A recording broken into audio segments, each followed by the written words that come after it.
Hello everyone, আসসালামু আলাইকুম। কেমন আছেন সবাই? আজকে আমি আপনাদের সাথে শেয়ার করব নতুন আলু দিয়ে শিং মাছের রান্নার রেসিপি। তো এই রেসিপিটা খুব প্রফেশনাল ওয়েতে আপনাদেরকে দেখানোর চেষ্টা করব। শুরু করে নিই। প্রথমে আমি একটা কড়াইতে তেল নিয়ে নিলাম পরিমাণ মতো। আর এই তেল দিয়ে আমি মাছটা রান্না শেষ করব। এর মধ্যে দিয়ে দিলাম কেটে রাখা নতুন আলু। আলুগুলো আমি এর মধ্যে ভেজে নেব। খুব বেশি ভাজবো না, হালকাভাবে ভেজে নেব। আমার আলুগুলো ভাজা হয়ে গেলে আমি একটা প্লেটে এগুলোকে উঠিয়ে রাখবো।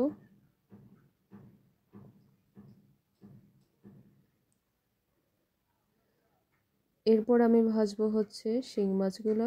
এই মাছগুলো একটু লবণ আর একটু হলুদ দিয়ে মাছগুলো একটু মেখে নিলাম।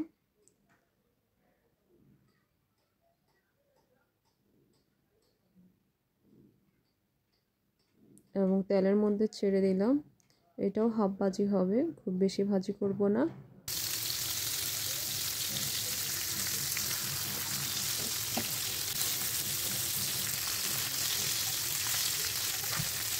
মাছ ভাজি হয়ে গেলে মাছটাকে আমি আরেকবার উল্টিয়ে দিব।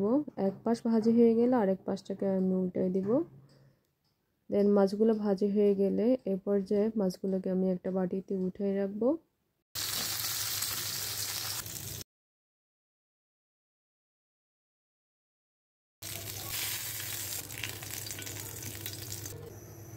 এবং এই তেলটা ট্রান্সফার করে আমি অন্য আরেকটা কড়াইতে ঢেলে দিলাম। এর মধ্যে দিলাম পেঁয়াজ এবং পেঁয়াজটাকে একটু নেড়ে চেড়ে নিলাম, কতক্ষণ একটু ভাজি করে নিলাম। এবং এর মধ্যে দিব রসুন বাটা আর পেঁয়াজকে আরও কিছুক্ষণ ভাজবো। ভাজা হয়ে গেলে এর মধ্যে অন্যান্য মশলাগুলো দিয়ে দিব। এর মধ্যে দিব লবণ 1 চা চামচ, হলুদ হাফ চা চামচ, মরিচের গুঁড়া হাফ চা চামচ এবং এখানে আছে ধনিয়া জিরা আর গোলমরিচের গুঁড়া পরিমাণ মতো ব্যবহার করব। আর অল্প একটু পানি দিব এর মধ্যে, জাস্ট মশলাটাকে কষানোর জন্য।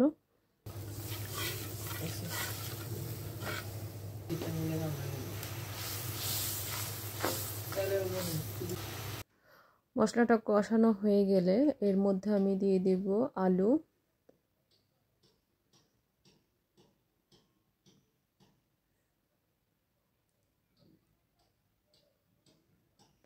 এবং আলু এবং মশলাটাকে একটু মাখা মাখা করে নিব। আর এখন দিয়ে দেব হাফ ভাজি করে রাখা শিং মাছগুলো। এটাকেও সেম পজিশনে খুব হালকাভাবে নেড়ে চেড়ে নিব, যাতে মাছের কোনো অংশ যাতে ভেঙে না যায়।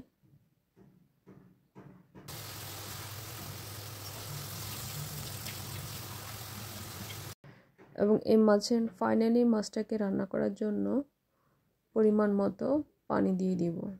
খুব বেশি কিন্তু পানি দেওয়া যাবে না।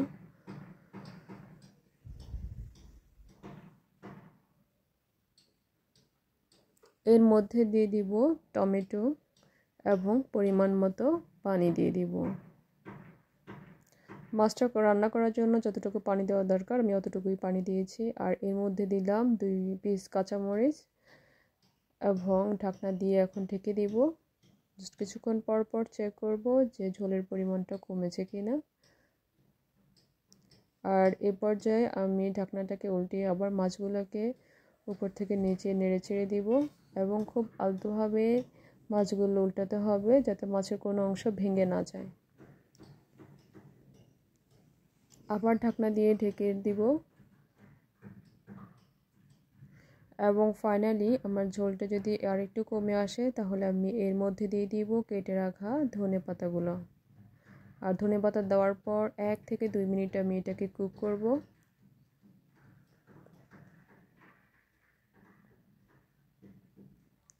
আর ফাইনালি আমার মাছ রান্না কমপ্লিট।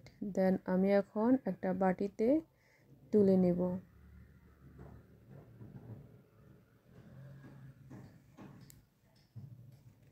এই আমার মাছের রেসিপি। আমার এই রেসিপিটা যদি আপনাদের কাছে ভালো লেগে থাকে অবশ্যই একটা সাবস্ক্রাইব, লাইক, কমেন্টস এবং শেয়ার করবেন। আর সবাই ভালো থাকবেন। আল্লাহ হাফেজ।